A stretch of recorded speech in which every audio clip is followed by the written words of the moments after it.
H2K's Yarnan, and the man behind the curtain, Prolly. Nice tie, by the way, Prolly.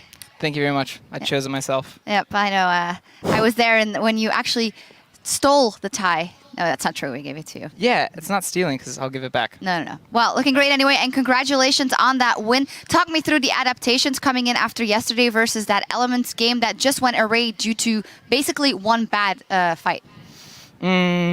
So the changes that we made was mostly the jungle change and kind of how we approached the game. Because initially we really liked dragon fights and us initiating them.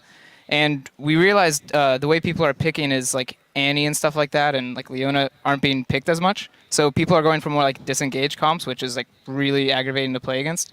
So when we saw their picks, we realized like, okay, they really lack engaged, kind of like we did yesterday. So we, instead of us picking more engaged to kind of catch them, we're like, well, let's just make it so this guy never dies and then he gets farm and stuff. Mm-hmm. So your plan was just to never fight basically until Kog'Maw is really strong and just go for the late game when it's impossible for you to lose. Well, it's not never fight, but it's like when fights start well, we can continue them. But like I think the one at like Dragon, we actually started losing a bit, so that's where our comp prospers, because it's like, oh, the fight wasn't going well, let's run. But if the fight started going, well, it's like, okay, we can actually stay in this because we actually had good chase and stuff. But it was mostly like when things go bad, we have a good escape button. Yeah. And I'm getting on to you guys why you are so good, and I think it's because of the vision. Like you guys were like no other team in Europe. It's just insane to see how much vision you have at all times. Like, what's your role with that, or you just tell your players to get wards, get side stones, or they do it by themselves? Yeah, that's my coaching. Guys buy wards. No, I mean it is really all Kasing and Lulex mostly. They do a lot of work with that.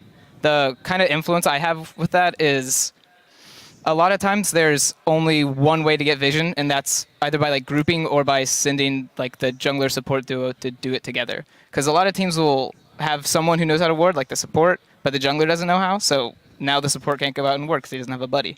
So I basically am like, all right, you can get vision here, and they're like, yeah, I can get vision here. I'm like, then go together. Like, so I kind of push them to play together more often, I guess. Yeah, and in this game, it was also essential for you guys to stay together, because if you didn't, that was actually the one time that you ended up losing a fight around Baron, I believe it was. And Yarnan, you are, of course, an essential component in that comp. How was it playing for you? Because you have all that protection, but it almost feels counter-natural, I can presume, to run in like a Kog'Maw and run so far forward. Yeah, but with the Lulu speed, and they didn't have a lot of gap closer, so it's pretty easy to just... all I need to be afraid of in that team comp is basically Victor's burst. And in their base, when I had 3 inhibs, we wanted to end, I was like, okay, whatever, and I would go a bit YOLO, and then I died. But that was the first time, or the only time in the game I did that. I managed to get caught by Victor, so... But if I don't get caught by Victor, it's like, yeah, it's fine. So you're playing with essentially 3 supports for you, and your support even went as far as getting a crappy item like Argent Sensor just to boost you a bit more. Like, do you feel like God himself playing with that comp, or do you just feel really nervous because you know all the weight is on your shoulders? It's not that hard to play Kog'Maw with 3 supports. You just get the speed up from Lulu, you go do 3 autos, 1 guy dead, and yeah. So that's basically it. Yeah, Kasing also had the Medjais. He didn't get to 20 stacks though, even though the Fisho predicted he would. Looking ahead for you guys, obviously that bump in the road yesterday. Next week you guys are playing Fnatic as well, and it'll be very important in the battle for 2nd place, because you have to win versus them to at least tie the record. So how are you looking forward to the next week and then playoffs after that, probably?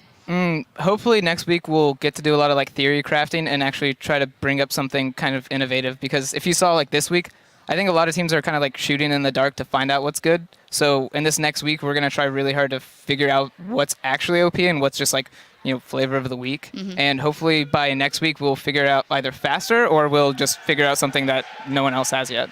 That'll be super exciting to see. Thank you guys very much, and congratulations, H2K. Now, coming up in just a few minutes is a clash between Fnatic and the Unicorns of Love. The Unicorns of Love need every win they can get if they want to lock down a playoff spot. So stick around and see what happens. Yeah, it's good. But your audio so is low. absolutely terrible. On the right. It's better now. On the right. My I ears had it. exploded. You guys can't hear me or Oh too my loud? God! We can. I said yes. Still alive is JWoww forced away. Horus flashed in for this one. They've got one back. That's a massive Glacial Fissure as H2K get knocked in the air. He's got him with the Glacial Fissure. Kasing is the focus, but nobody's down yet. Absolute Zero being channeled as Anar throws H2K. Mr. Arls gets jumped on by Ryu as the turret lasers are doing the best they can to defend. We do see that Ice Blast getting caught out. Hyanen's dive all the way to the back. H2K win the game and crush MeetYourMakers playoff dreams.